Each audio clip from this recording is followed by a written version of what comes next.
کبھی کبھی انسان اپنی مصروفیت میں اتنا کھو جاتا ہے کہ اسے اپنے ارد گرد ہونے والی سب سے خوفناک حقیقت بھی نظر نہیں آتی، اور کبھی یہ حقیقت اس کے بالکل سامنے موجود ہوتی ہے۔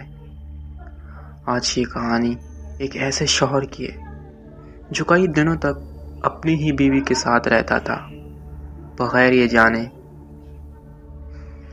کہ وہ زندہ ہے ہی نہیں۔ ہماری شادی کو بھی زیادہ وقت نہیں گزرا تھا۔ زارا ایک خوش مزاج، باتونی اور زندہ دل لڑکی تھی۔ وہ اپنے گھر میں ہمیشہ لوگوں کے درمیان رہی تھی۔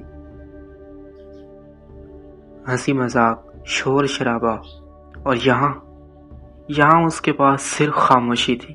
جب میری نوکری لاہور منتقل ہوئی تو مجھے لگا یہ ایک نیا آغاز ہوگا، لیکن میں یہ نہیں سمجھ پایا کہ یہ آغاز اس کے لیے کتنا مشکل ہوگا۔ پہلے کچھ دن سب کچھ ٹھیک تھا، ہم گھومنے جاتے، باتیں کرتے، لیکن پھر میری مصروفیت بڑھنے لگی۔ میٹنگز، ڈیڈ لائنز اور ایک بڑا پروجیکٹ۔ میں صبح جلدی نکلتا اور رات کو دیر سے واپس آتا، اور وہ پورا دن اکیلی رہتی۔ شروع میں وہ شکایت کرتی تھی، آپ بدل گئے ہیں، آپ مجھے وقت نہیں دیتے۔ میں اسے تسلی دیتا، بس کچھ دن کی بات ہے۔ لیکن وہ کچھ دن آہستہ آہستہ ہفتوں میں بدل گئے۔ اس نے شکایت کرنا بند کر دیا، اور یہی وہ چیز تھی جو مجھے سمجھ جانی چاہیے تھی۔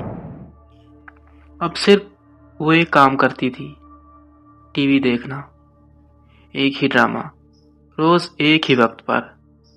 میں کبھی کبھار پوچھ لیتا، آج کیا ہوا؟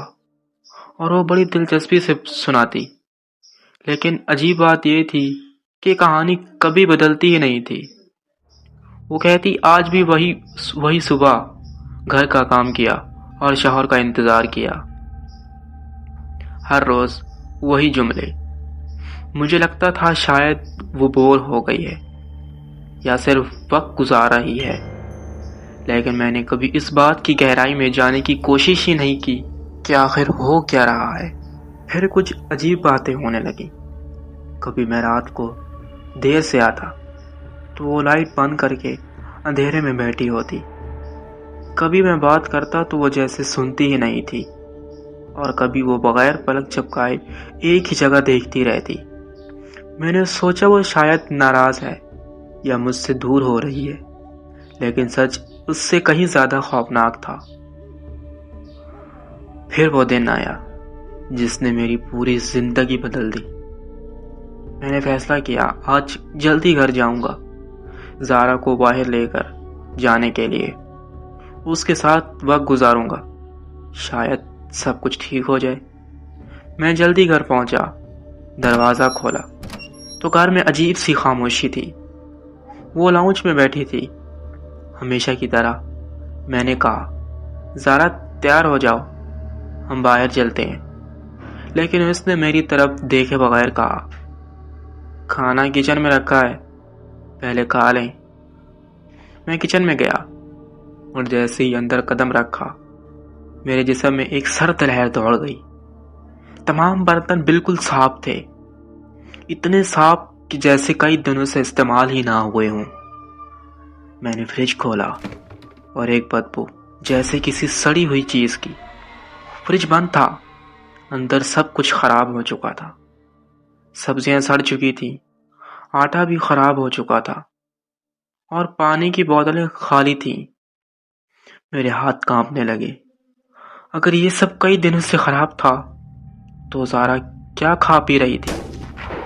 میں تیزی سے لاؤنج کی طرف بھاگا، اور جو میں نے دیکھا وہ میری زندگی کا سب سے خوفناک منظر تھا۔ زارا وہ ٹی وی کی طرف نہیں دیکھ رہی تھی، بلکہ دیوار کی طرف دیکھ رہی تھی اور مسکرا رہی تھی۔ ٹی وی اس کے دائیں طرف تھا، لیکن وہ بائیں دیوار کو دیکھی جا رہی تھی، جیسے وہاں کوئی اور ہو۔ اس نے آہستہ سے گردن گھمائی اور مجھے دیکھا۔ اس کی آنکھیں بالکل خالی تھی۔ وہ بولی، آج کی قسط بہت دلچسپ ہے۔ میرا دل سینے سے باہر نکلنے کو تھا۔ میں نے بمشکل پوچھا کیا ہو رہا ہے؟ وہ بولی ہیرو کو کئی دن تک پتہ ہی نہیں چلا کہ اس کی بیوی مر چکی ہے۔ میرے قدم لڑکھڑا گئے۔ وہ بولتی رہی۔